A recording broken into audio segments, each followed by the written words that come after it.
Welcome, nerds, to another episode of the Nerd News. In this episode, we have obviously the big pink elephant in the room, James Gunn discussing the future of DC Studios and the DCU as a whole. And coming from that, we got some Lobo discussion direct from the source. So we're going to talk about that. There's a Tomb Raider series in the works. We've got The Last of Us in the news as far as moving forward past season 1, all of that, and honestly, a bunch more. So, let's go!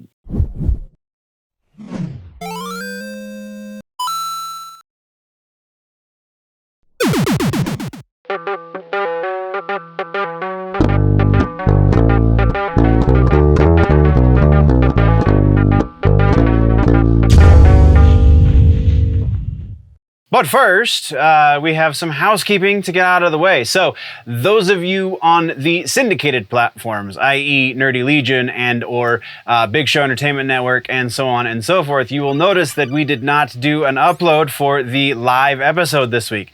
There was a weird audio glitch that I didn't catch until after the fact, so it would kind of be less than ideal. Honestly, I'm very potentially going to be removing it from the main channel on the YouTube. So yeah, it was just not pretty. And I think I know what the problem is. I just have to kind of squirrel it away. But we are not going to be doing a live episode this week, so I'll have a week to figure it out just in case I don't know exactly what it is. All of that being said, I do believe that is all we have in housekeeping. So let's get into the actual news, shall we? Kicking things off in music news, we have some new music to talk about.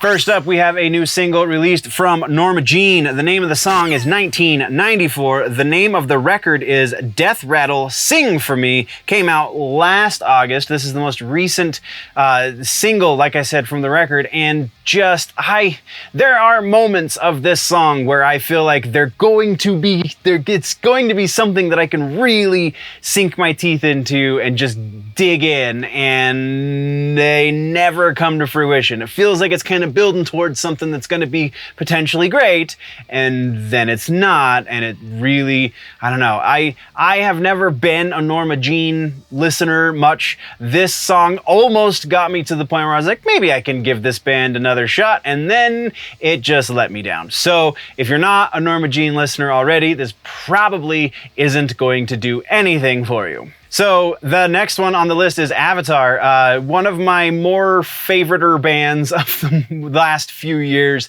I really dig these guys. Avatar, the name of the song is Violence No Matter What. It is featuring Lizzie Hale from Hailstorm, and it's a protest song. This is I'm going to mispronounce this lady's name, and I am so sorry, but Mahsa Amini.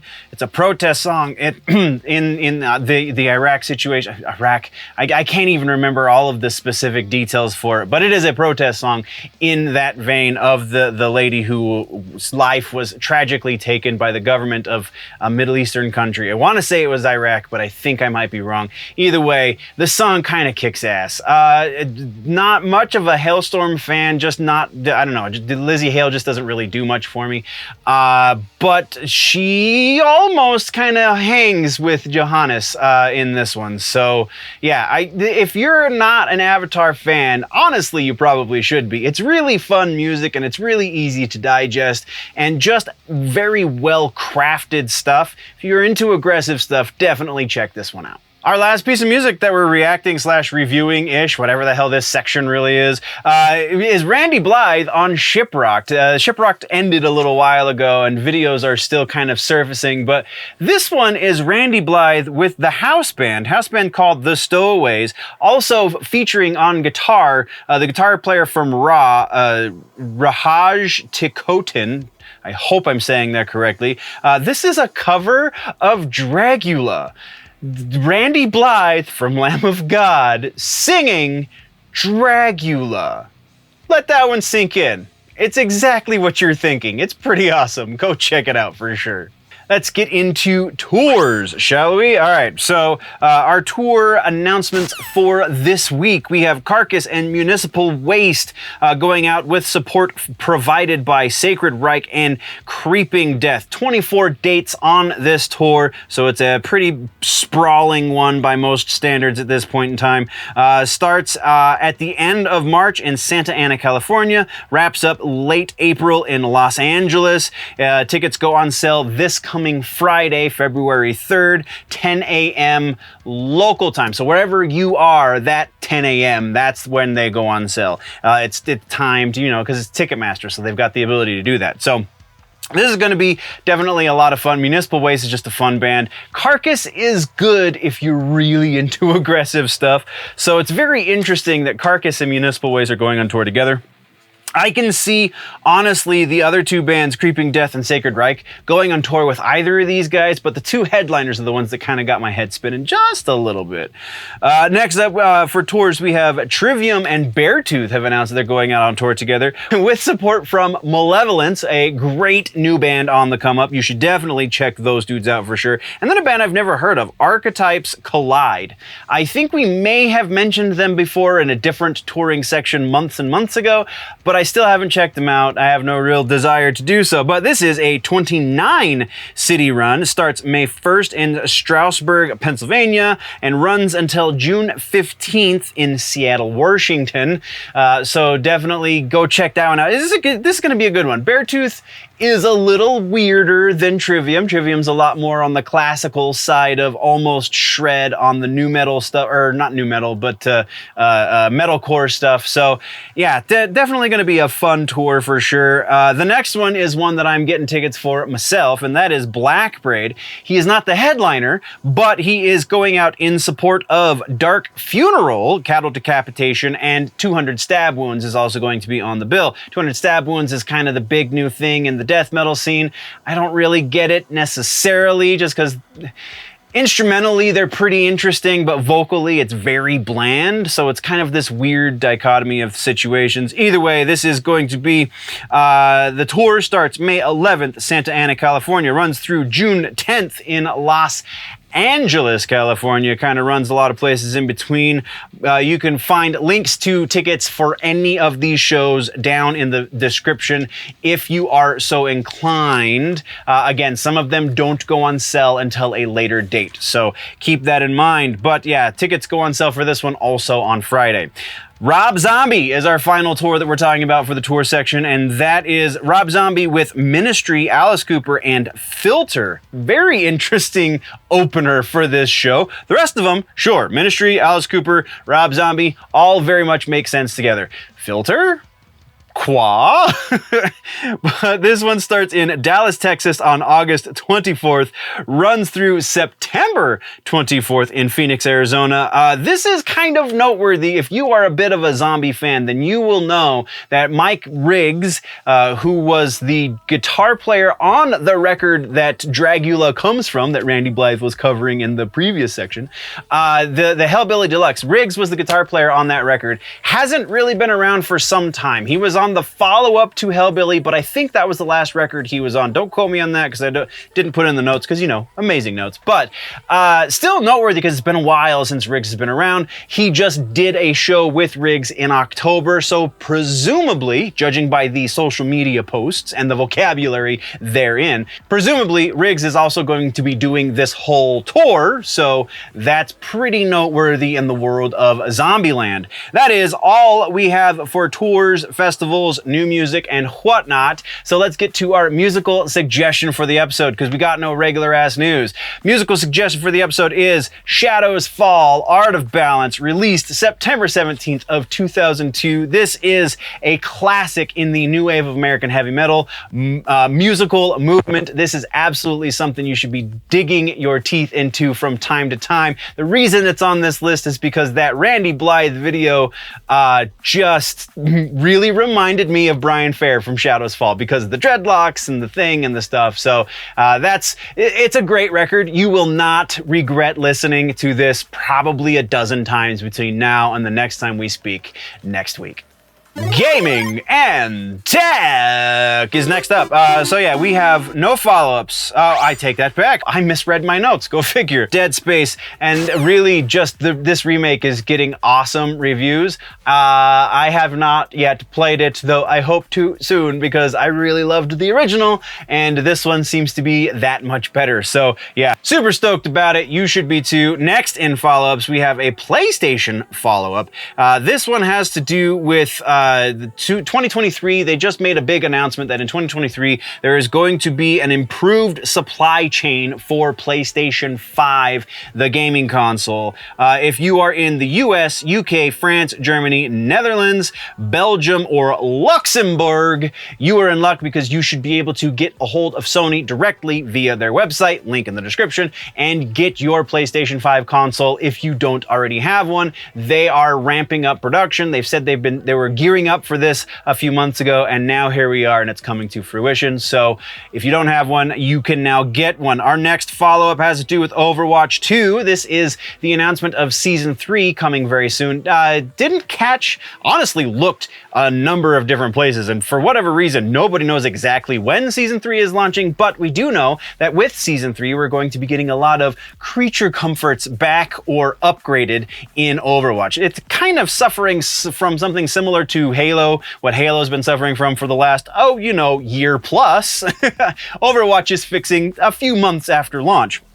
So in Season 3 of Overwatch 2, there will be at least one new legendary skin, I believe it was. Yes, legendary skin that is not recycled from before, so it is a brand new skin. And that's noteworthy because they're dropping the price of legendary skins to 1,500 credits. And you can now earn, or 1,500 coins or credits. You can now earn credits again, which you could do in Overwatch 1, but you haven't been able to do up until this point in Overwatch 2. So maximum number of possible credits earned if you are doing the free battle pass just so happens to be, ding ding, that's right, 1,500 credits. So you can buy a legendary skin every season going forward because that's going to be, you just have to play the crap out of Overwatch, which if you're a fan, not that hard, right? If you're broke, there you go. You still get some new gear. It's pretty awesome. There is one other noteworthy creature comfort here. This is not the only updates coming with Season 3. These are just the biggest noteworthy ones.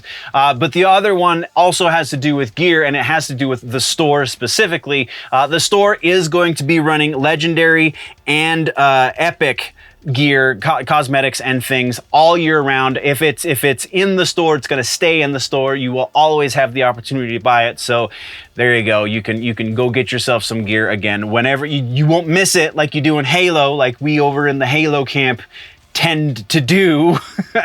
But yeah, so that's what we got for Overwatch 2. And then our last follow-up has to do with Star Wars Jedi Survivor. Respawn Entertainment has announced that they're pushing it back. It's not coming out in March. Instead, it is coming out April 28th. Though, of note here is that this is the first time it has been given a specific date.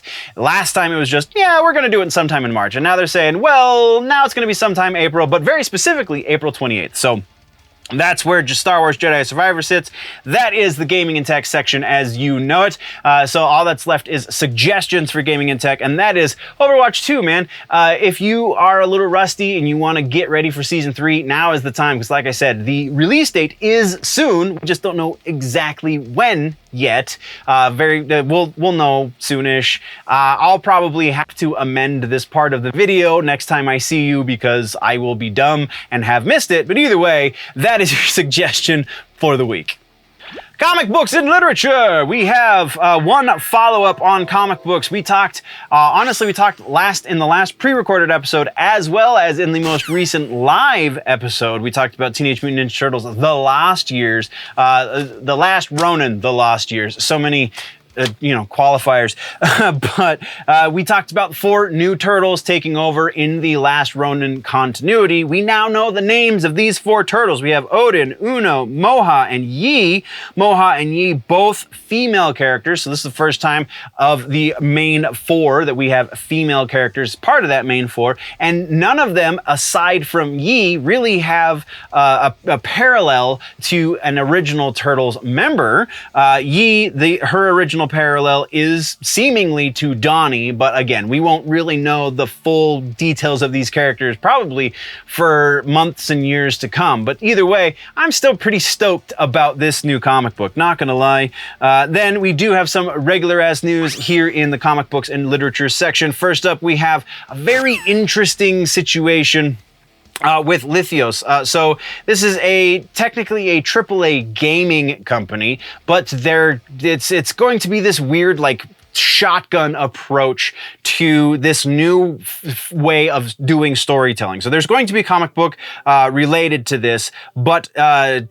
Lithios, I'm pretty sure. Lithios teamed with a TikTok influencer as well as an Instagram influencer. Michael Lee is the TikToker, Slider Jesus is the Instagrammer.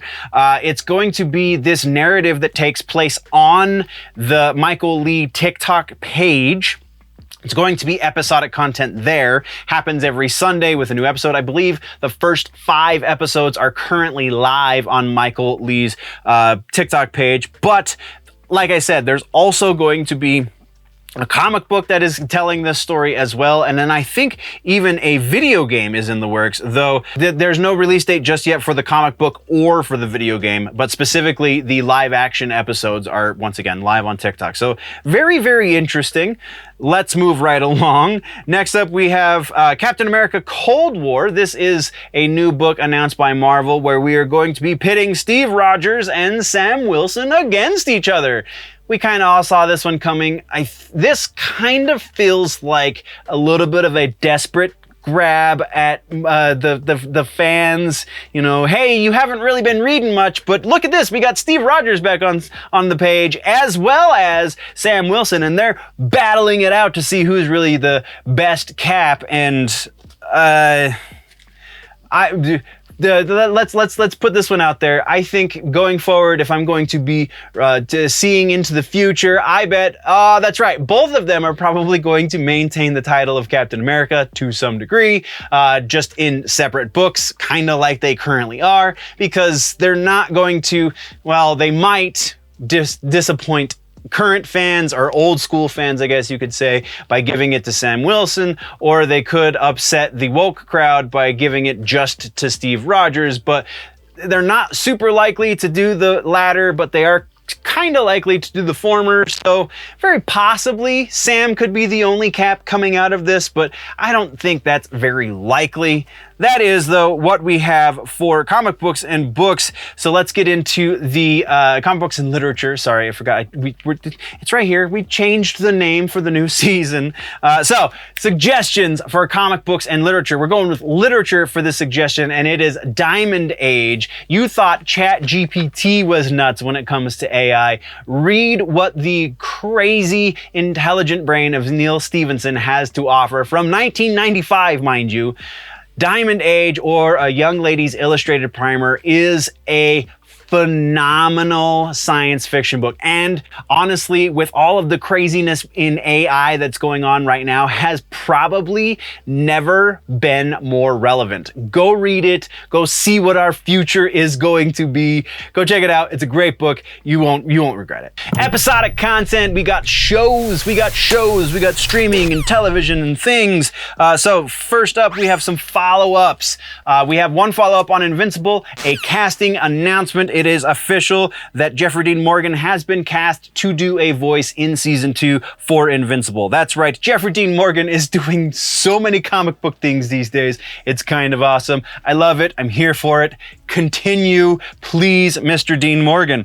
According to the social media post, very possibly this could bleed into the 3rd season as well, but that's kind of speculation. We don't want to get into that territory. We're just here for the follow-ups. So moving along, next we have The Last of Us. Season 2 is officially going to happen. I heard conversation with the creator talking about what they potentially would be doing with season 2. It sounds like the very likely possibility is they're going to be telling the story from the second game in season 2, but not just that. Sounds like they might be splitting that story between season 2 and season 3. 3. So a little divisive considering how well the second game played out with the community, but I don't know, could be awesome.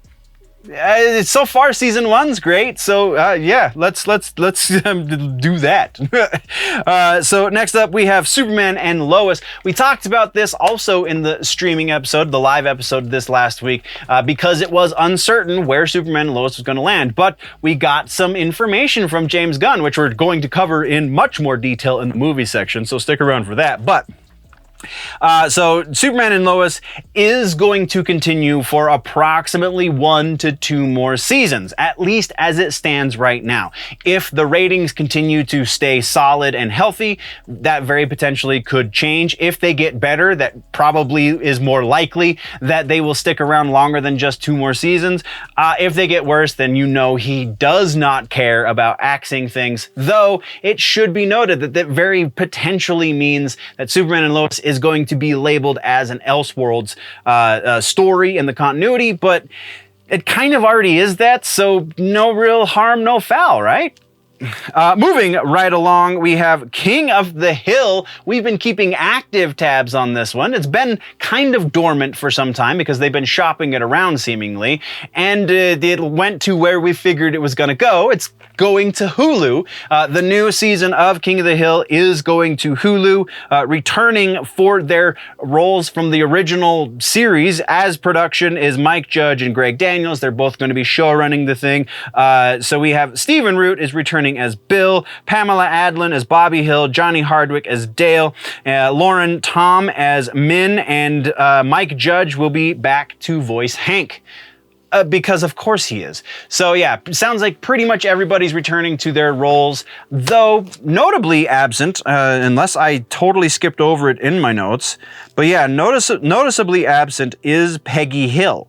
So maybe Peggy's not going to be back for this reboot season. Very interesting, but it's so far Hulu has not done terribly with this kind of stuff. See Animaniacs, 2 seasons there. That Animaniacs show was pretty great. It might have been a little short, but still, I dug it. So I haven't made my way through season 2, but season 1 was fantastic. Was exactly what I wanted it to be as an adult, kind of going back to that time of my childhood. So hopefully this will do the same. Next on our follow-up section, we have HBO Max.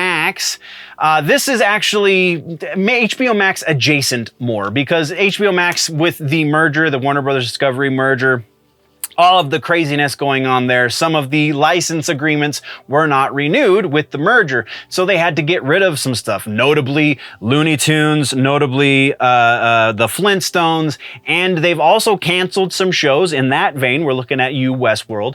And very, very recently, all of this stuff has been pulled down from HBO Max because they're gearing up for the merger with the Discovery Plus streaming platform.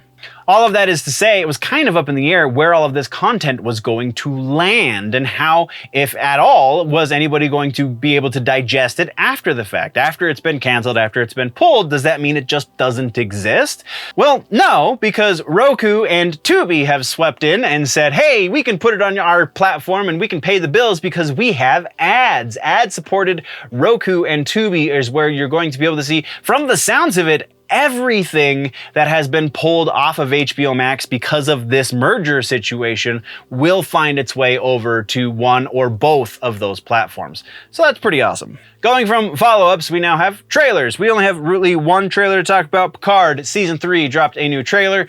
This one, super divisive because it's Picard, but I dug Picard up to this point. So I want to see where it's going and how it ends. This is how it ends. Season 3, this trailer definitely has me hype for it. It's definitely not Next Generation. It's definitely not Deep Space Nine. It's not that quality, but it's still pretty good, man. So yeah, I'm on board. Let's see where this one goes. You can follow the link in the description if you have yet to see the trailer and you're interested. So now let's get into regular ass news. We've got, we're gonna start regular ass news on a very downbeat. Original actress who played Wednesday in the 1964 Addams Family series, Lisa Loring, has passed at the age of 64. It sounds like approximately a week ago she had a stroke, which left her in a coma, and just a couple of days ago her family decided that they were going to take her off life support, and just sucks. It's a pretty young life to be lost, but she's already left such an incredible impact on nerd culture, pop culture as a whole. We're just going to take a real quick moment and remember Lisa.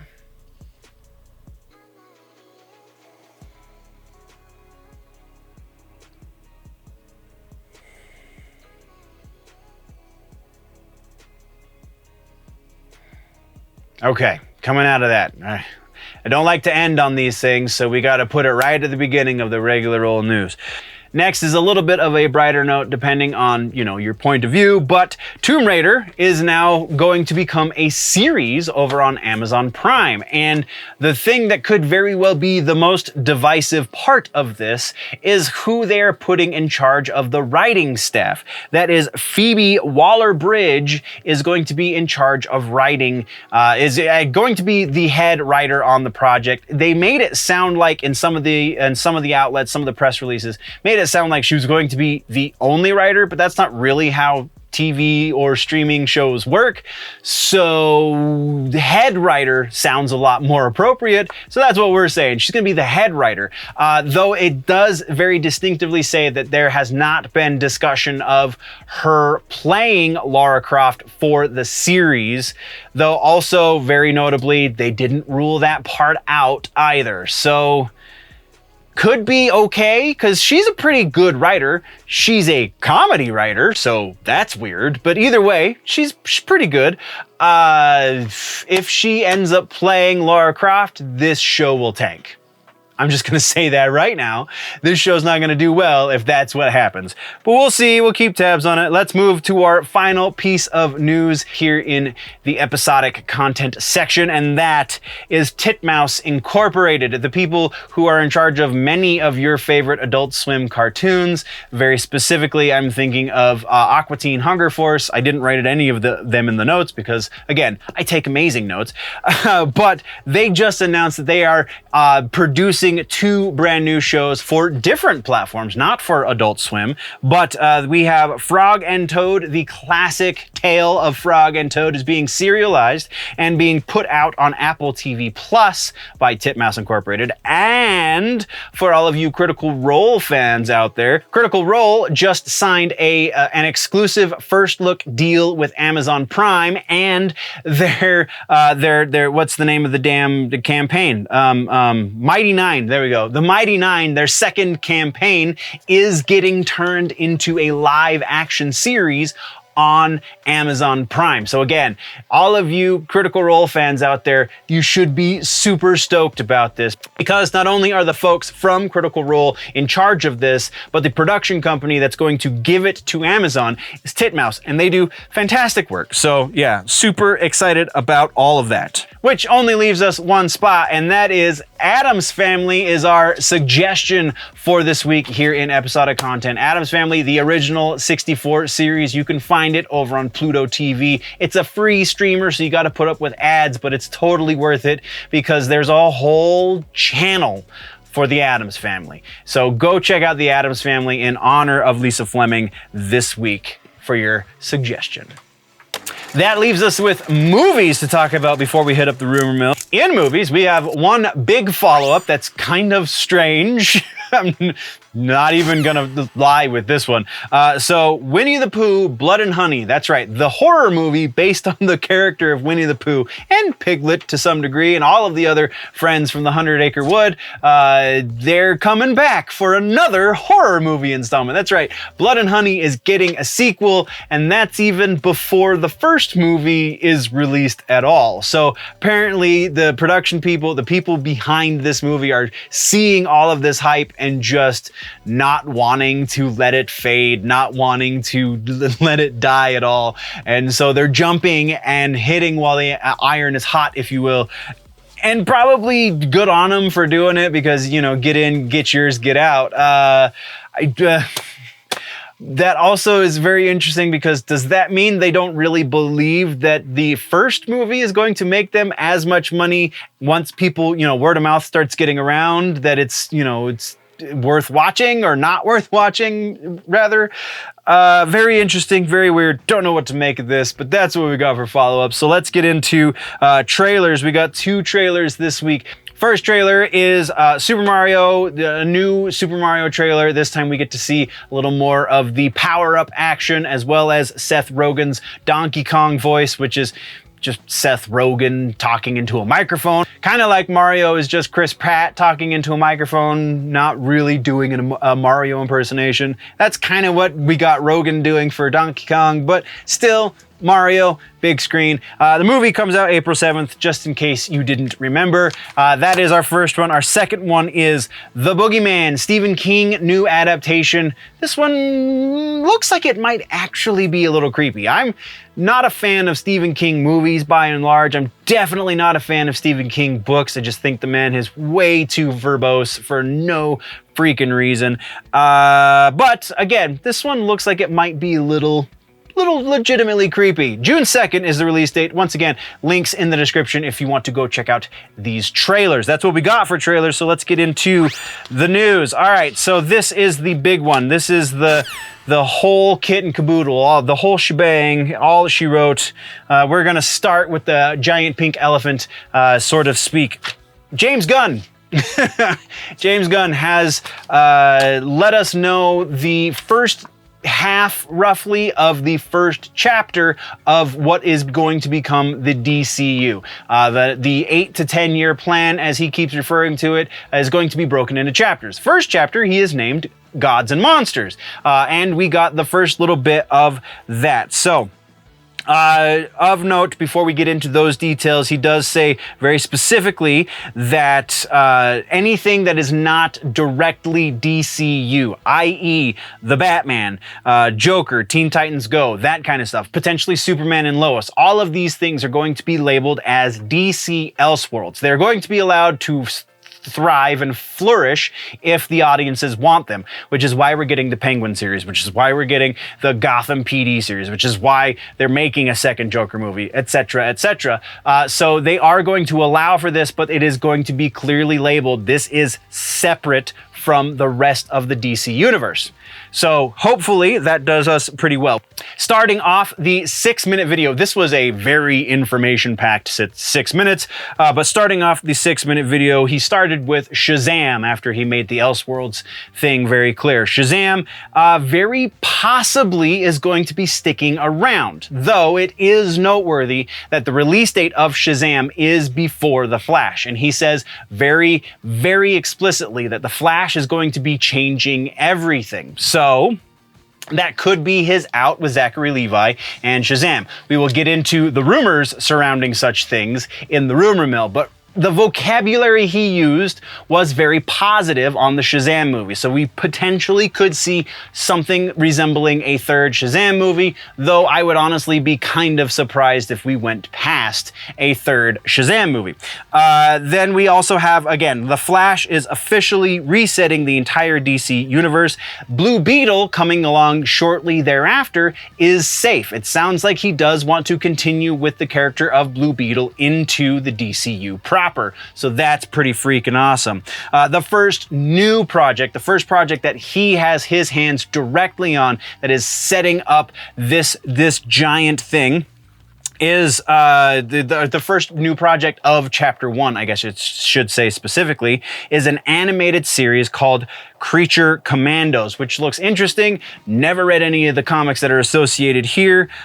This is going to be the first example of something he also mentions in the video, and that is that the actors that play the characters in live action, he's going to try, if at all possible, to keep those actors as the voices when those characters switch from live action to animated and vice versa. So they're going to be finding voice actors who can also act on the screen. some of these projects probably won't leave animation. Some of these projects probably won't leave television or streaming episodic content. Very few of the movies very probably will get spun into series, but the tentpole projects, i.e. Superman, Batman, etc., are going to very likely span the gamut. We're going to see movies play into games, play into animation, play into TV, or episodic. So that he made rather clear too, which I thought was a very, very classy move on his part.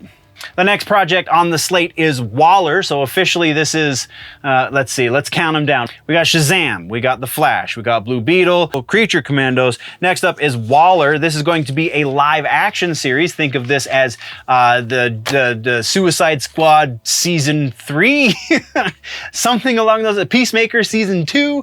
It's going to be happening between Peacemaker season 1 and 2, but it is going to play directly into that storyline that's taking place.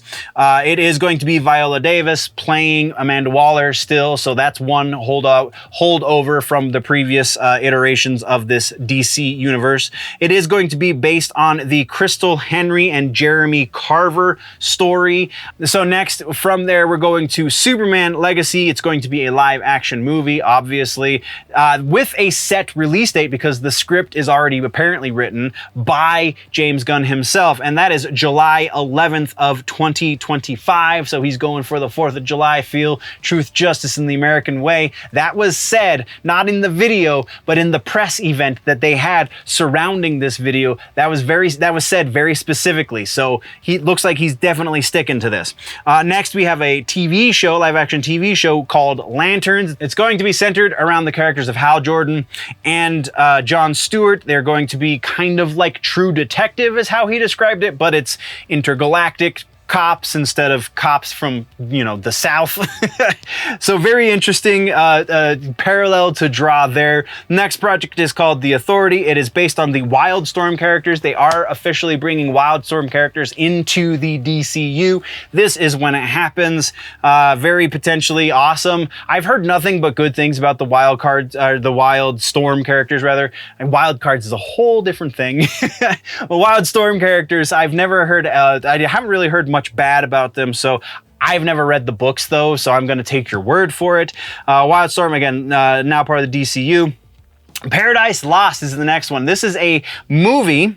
This is going to be a story about the origins of Wonder Woman. This one I'm reading between the lines a little bit because he said explicitly it's going to be about Paradise Island. Paradise Island, commonly referred to as Themyscira, is the birthplace of Wonder Woman, so the allusion there is that there's going to be some sort of Wonder Woman origin or something along those lines. Could be awesome, could be weird. Depends on what happens with Gal Gadot.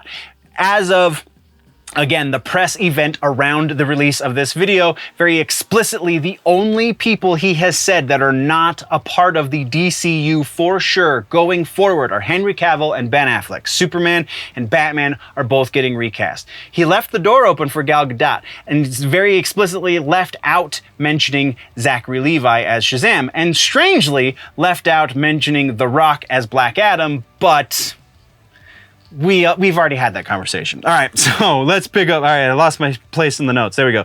The Themyscira, the Paradise Island show is going to be like Game of Thrones somehow, which is probably a little bit of a stretch, a little bit much. So next is Brave and the Bold. This one is the spot where I stopped and went, whoa, that is an interesting way to go about this. So The Brave and the Bold is going to be a live action Batman movie, which we already have a Brave and Bold series, animated series. So is that meant to imply something resembling the animated series? I would say no, because it is going to be based on the Grant Morrison Batman run, which introduces Damian Wayne, the son of Bruce Wayne, who is definitely the antithesis to anything that happened in that Brave and Bold cartoon. Oh boy, would that be weird. But still, I dig the Damian Wayne situation, and now there's all people speculating that they're gonna do Nightwing to some degree in this movie. None of that has been mentioned explicitly by James Gunn, so that's not even rumor, that's just people speculating. But yeah, very interesting take on very interesting direction to go, because Grant Morrison's work compared to the rest of the work that they're using for the genesis of all of this stuff is a very unique take on the comic book world. We'll just say it that way. Allusions to the Bat family were also made when talking about the Batman movie. So this is going to be, I believe the exact words were an introduction to the Bat family. So we're going to get much more of what that's where the speculation is coming from, I guess I should say. From there, we went to Booster Gold. This is a Booster Gold series. Pretty self-explanatory. Everybody knows who Booster is at this point, right? Woman of Tomorrow. This is going to be a Supergirl movie based on the Tom King run in the comic books by the same name. It's going to be a science fiction epic, is how it was described by James Gunn. Swamp Thing is going to be a film as well, which is fantastic because that's great. Also, Grant Morrison, I don't know if you know this, did an amazing Swamp Thing run. So if he's pulling from Grant Morrison for Batman, very probably he'll be pulling from Grant Morrison for Swamp Thing. He did refer to it as a very dark horror story, which is great, which is kind of how you got to do that. But it is still going to be related to everything else in the DCU. He ended the video by saying, storytelling is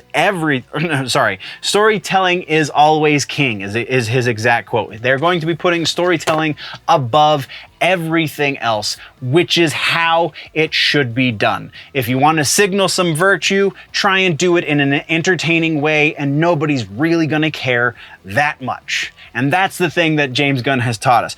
Something also noteworthy is the ratings of these movies as they're going forward. He has not ruled out the possibility of R-rated movies in his DCU. He said that they're going to take it on a movie-by-movie basis, though they do know that they want to do things like Batman and Superman as close to PG or PG-13, kind of in reverse, as possible. You know, Superman, you want to do something where everyone can see it. Batman's a little bit of a darker character, so maybe that's your PG-13 superhero. But everything else, he said, we do it on a case-by-case basis. So very interesting going forward. Very decidedly trying to one-up Marvel in its integration at the very least. So high hopes, but expectations are low, I guess is kind of where we're at with this one.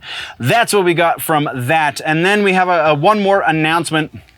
Bad Boys 4 is going to be a thing. I don't know, it's news. I had to get the James Gunn stuff out the way, man. So Will Smith, Martin Lawrence are going to be returning, as well as directors Adil El Arbi and Bailal Falah going to be making their way back into the director chairs, if you will. That is everything for the movie section. I know it's a lot, but we do have a suggestion to get out of the way. So, movie suggestion, Dune on HBO Max. Go watch it. It's coming out the end of this year, I know, but if you watch the movie and then go read the book, maybe, you'll be done just in time for Doom Part 2, and then you'll know what to expect and see just how fantastic Denis Villeneuve really is with the adaptation of this. But yeah, beautiful movie in so many regards. Go watch Dune Part 1 on HBO Max.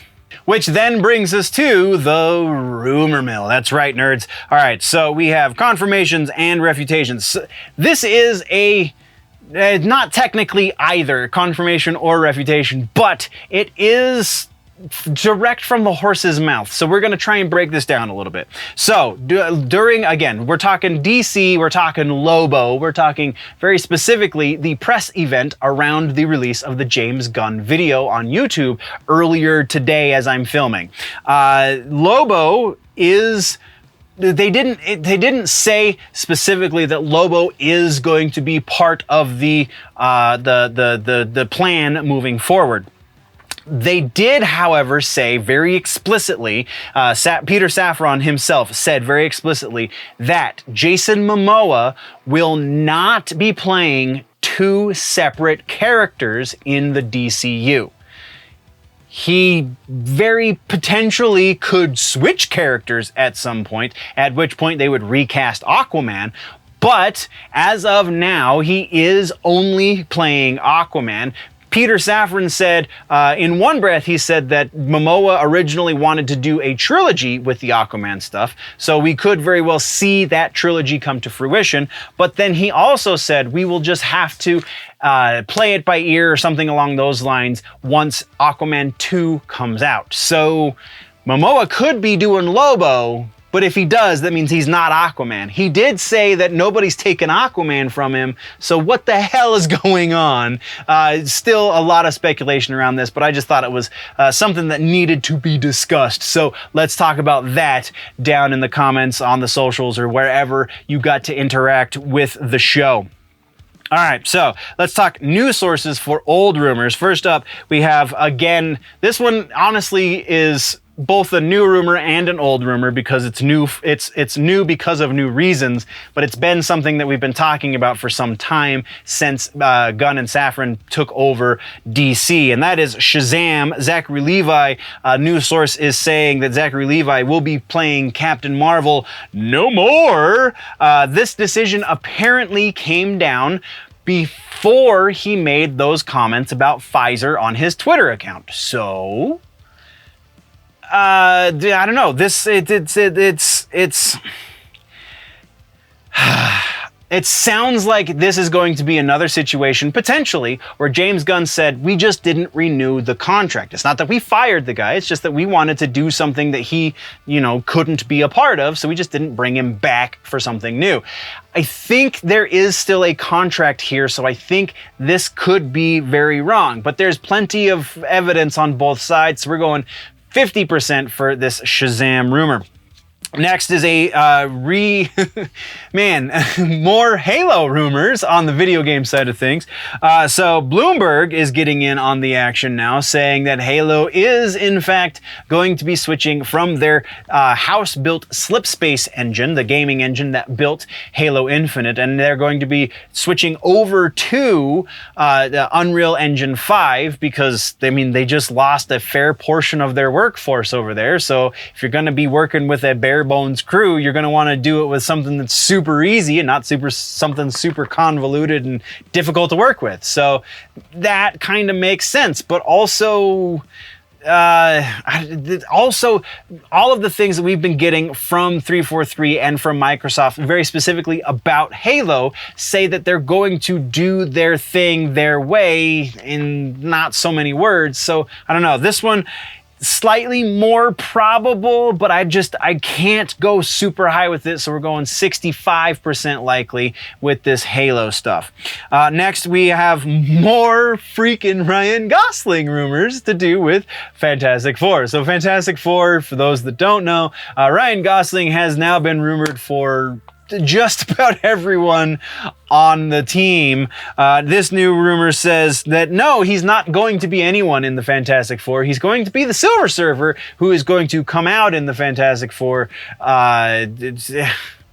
Sure. The rumor goes on to say that Adam Driver is being thought of for Doctor Doom, though all of this flies in the face of other leakers or insiders, if you will, who are saying that Ryan Gosling has nothing to do with this, and other ones still who say Adam Driver has nothing to do with this project. So, there is way too much going back and forth on this. And then the rumors even go on to say that the reason why Ryan Gosling is not going to be a member of the Fantastic Four, the first family of comics, if you will, is because Kevin Feige wants to make them all people of color. So that all seems potentially likely, man. We're gonna say 50% just because there's so much stuff out there right now. We can't say for sure one way or the next. Our final news source for rumors is Elden Ring. That's right, we've talked about this before. We're probably gonna talk about it a few more times, assuming other insiders or whatnot get in on the action. But we have more rumors saying that we are going to be seeing a DLC for Elden Ring sometime this year. Likelihood for this one, I'm gonna put this one a little lower just because these rumors are so stale at this point. 40% likely that that is the case. So let's get into brand new rumors, shall we? In the new rumors, we have a rumor around Queen's Gambit, the series that kind of took everyone by storm a couple years ago. Queen's Gambit starring Anya Taylor-Joy. Anya Taylor-Joy took to Twitter and said Queen's Gambit 2. That's it. That's all the tweet said. And so now everybody's saying, well, of course they're making Queen's Gambit 2. This is not a confirmation that such a thing is happening. Actors involved with a project generally don't have any say as to whether or not the project is actually happening. This could be her gauging, fan response to such an idea. This could be a number of different things. I tend to believe that yes, this is probably her gauging fan response, but as a limb associated with Netflix. So we're going to say about 75% likely that there is going to be a second season of Queen's Gambit. Next is a techie rumor, and this one, there's hard evidence to believe. NVIDIA, their next RTX 4090 card, the 4090 Ti, is likely going to be a quad slot design. That's one big monkey. It's going to be huge. Like I said, there is hard evidence that this is the case. There are physical pictures of the thing, though they could still be faked, so we can't go 100%. No rumor is ever 100% true, so we're going 90% with this one, because yeah, that just seems to be the way NVIDIA's rolling with things these days. Next, we have Mike Flanagan and The Dark Tower. We have a new rumor with this one. This specifically new because Pedro Pascal is the new person that they're rumoring to play. I honestly can't remember the name of the main character, but the main character in the Dark Tower series that we know that Flanagan's going to be doing over on Amazon Prime. He's been taking pictures, he's been hanging out with Pedro Pascal very recently, so I can understand where that's coming from. I also think it very much lends one to believe such things. So we're going to put this at 70% likely that that is going to be the outcome, but it's only 70% and not any higher than that because Pedro Pascal is a busy dude. Can he really handle to do another AAA series on a streamer? Is that within his realm of capability?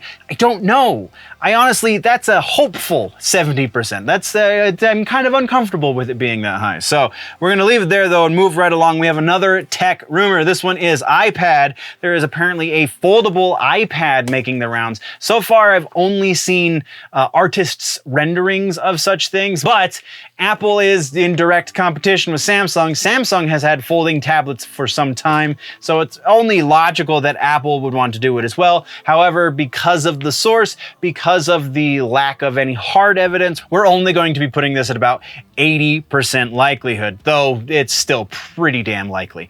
Next up, we have another play on the Last of Us situation. Red Dead Redemption is rumored to be the next HBO and PlayStation Studios project. Red Dead Redemption came out on the original Xbox and PlayStation 2, if I remember correctly. The beginning of that franchise is that old. Comes from the popularity of Grand Theft Auto. Which Grand Theft Auto was right before it? I think it was Vice City that was right before Red Dead Redemption. So, or Red Dead Revolver, I think, was the first one actually. Either way, it's the same world, same game series. They just changed up the title there briefly.